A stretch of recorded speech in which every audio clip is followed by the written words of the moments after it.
আসসালামু আলাইকুম ভিউয়ার্স, আশা করি সবাই ভালো আছেন।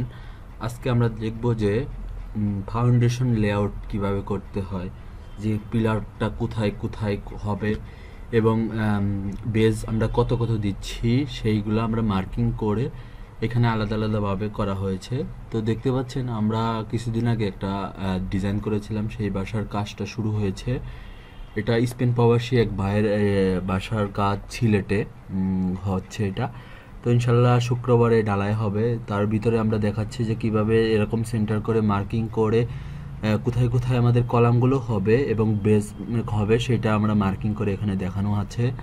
তো এটার ডিজাইনটা আপনারা দেখেছিলেন। আজকে আপনাদেরকে দেখাচ্ছি যে কিভাবে একটা ফাউন্ডেশনের মূল প্রাথমিক যে ফার্স্ট স্টেপে যে কাজটা সেটা আমরা দেখানোর চেষ্টা করতেছি।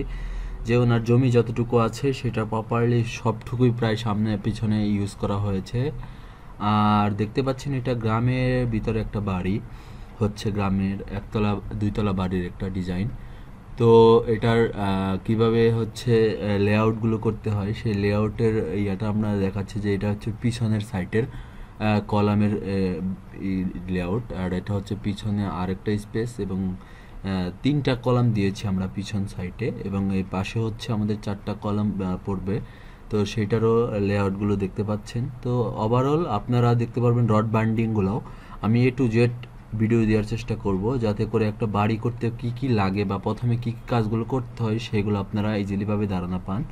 তো আশা করি দেখতে থাকুন ভিডিওটি। এখন আমরা দেখব যে কিভাবে আপনার রড বান্ডিং করতে হয় বা কিভাবে রডগুলো ইজিলিভাবে কত কত বেজের সেই রড এবং মানে তৈরি করতে হয় সেটা আপনারা দেখতে পারবেন ভিডিওর মাধ্যমে।